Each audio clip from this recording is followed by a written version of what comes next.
یہ ایک غالباً ایران کے کسی شہر یا گاؤں کا واقعہ ہے، اور بہت مقدس امام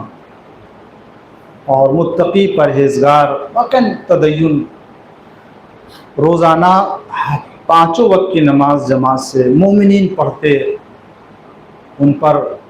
لوگ عقیدت کے ساتھ جو ہے وہ۔ تو ایک دن ایسا ہوا کہ ایک صاحب نے ان کو دیکھا کہ وہ آئے مسجد، لیکن جب مسجد آئے تو ان کو دیکھا کہ وہ ٹوائلٹ سے نکلے، گئے ٹوائلٹ، دیکھا انہوں نے کہ ٹوائلٹ میں گئے، اور جانے کے بعد واپس آئے،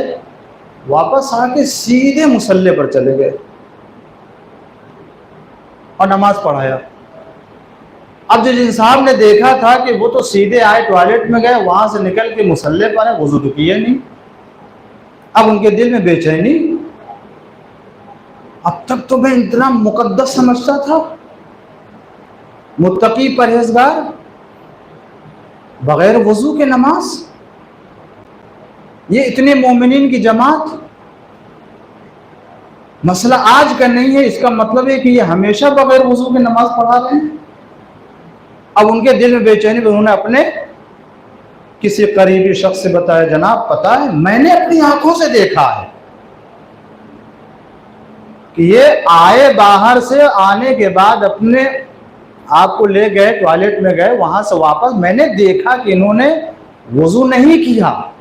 اور مصلی پر نماز پڑھائی ہے، میں نے اپنی آنکھوں سے دیکھا ہے۔ اور 2-4 مولوی کو مولانا نے بتایا، 2-4 مومنین کو، انہوں نے بھی اچھا آپ نے اگر دیکھا ہے آنکھ سے تو صحیح کہہ رہے ہیں، یہ تو بہت غلط ہو گیا۔ انہوں نے دوسروں کو بتایا، انہوں نے تیسرے کو بتایا، 8-10 صفیں تھیں، ایک ایک صف کم ہوتی گئی، یہاں تک کہ کوئی بھی ان کے پیچھے نماز پڑھنے کے لیے تیار نہیں ہوا۔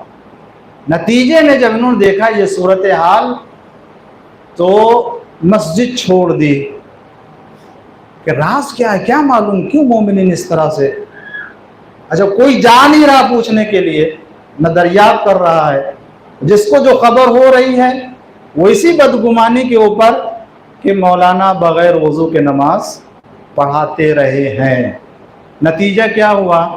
نہ لوگوں نے ان کے پیچھے نماز پڑھی، نہ ان سے بات کرنا شروع کی،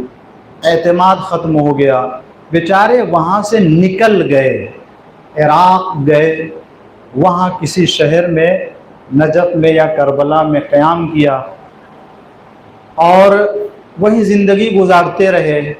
آخرکار ان کا انتقال ہو گیا۔ ایک دن جن صاحب نے یہ ماجرا بیان کیا، واقعہ بیان کیا، اتفاق سے وہ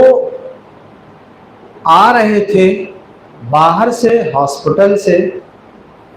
اور بلڈ نکلوا کے چیک اپ کے لیے وہ گئے تھے اور نکلوا کے آئے تھے۔ انہوں نے دیکھا کہ ہاتھ میں یا پیر میں کوئی نجاست یا کوئی گندگی لگی ہے، اسے دھلنے کے لیے گئے ٹوائلٹ میں اور وضو کر کے آئے تھے۔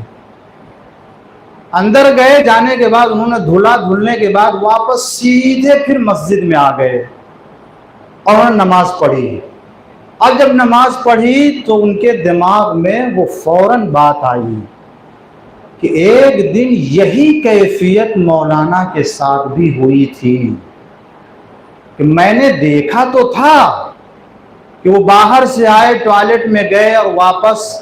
مصلی پر آئے، وضو نہیں کیا، کہیں ایسا تو نہیں جس طرح سے میں وضو کر کے گیا تھا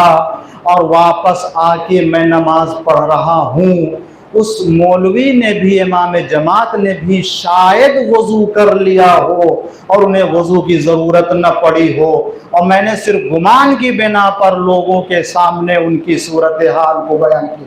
اب جو توجہ کی تو جاگے،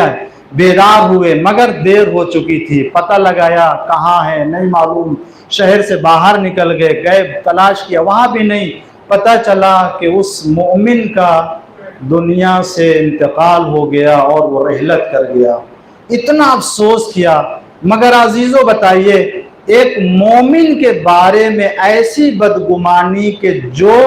نہ تو اس کے بارے میں کہی جا سکتی، نہ سوچی جا سکتی ہے، نہ بیان کی جا سکتی ہے۔ اگر ہم نے کسی سے بیان کیا، وہ بھی اگر اسی کو سمجھتا ہے اور اسی کو اوپر فیصلہ کر لیا، تو یہاں اتنے لوگوں کی بدگمانی کا ذمہ دار وہ ایک فرد قرار پائے گا کہ جس نے یہ فیصلہ کر کے لوگوں کے سامنے بیان کیا تھا۔ اسی طریقے سے ہمارے درمیان بہت سے مسائل آتے ہیں، واٹس ایپ کے اوپر آتے ہیں، موبائل کے اوپر آتے ہیں، لوگوں کے بیانات آتے ہیں، کلپ آتی ہے، ان کو ہم سمجھ کر کے فارورڈ کرتے ہیں اور یہ آگے بات بڑھتی ہے۔ یہ جہاں جہاں آگے بات جائے گی اس کا ذمہ دار وہ فارورڈ کرنے والا ہوتا ہے۔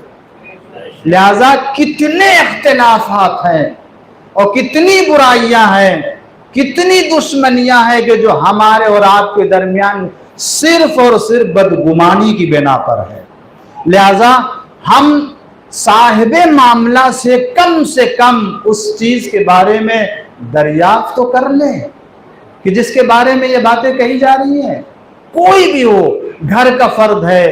رشتہ دار ہے، دوست ہے، عالم ہے، شاعر ہے، کوئی بھی ہے، اگر اس کے بارے میں کوئی بات خود اس سے صاحب معاملہ سے دو، مگر سب سے بیان کیا جاتا، سب سے پوچھا جاتا ہے، نہیں پوچھا جاتا تو صاحب معاملہ سے۔ لہذا ان بعض الظن، بعض گمان گناہ ہے۔ اگر آج کے پروگرام سے اگر ہم یہ لے کے اٹھیں کہ آج سے طے کرتے ہیں کہ اگر کوئی مسئلہ آئے ہمارے سامنے، جب تک ہم کنفرم نہ کر لیں اس کے بارے میں، ہم اس بات کو آگے نہیں بڑھائیں گے۔ تو یہ مان لیجئے کہ اگر یہ عہد کر لیا تو یہاں جتنے لوگوں نے محنت کی اور ہم لوگ آئے، ہم سب کی محنت اللہ قبول کر لینے والا ہے۔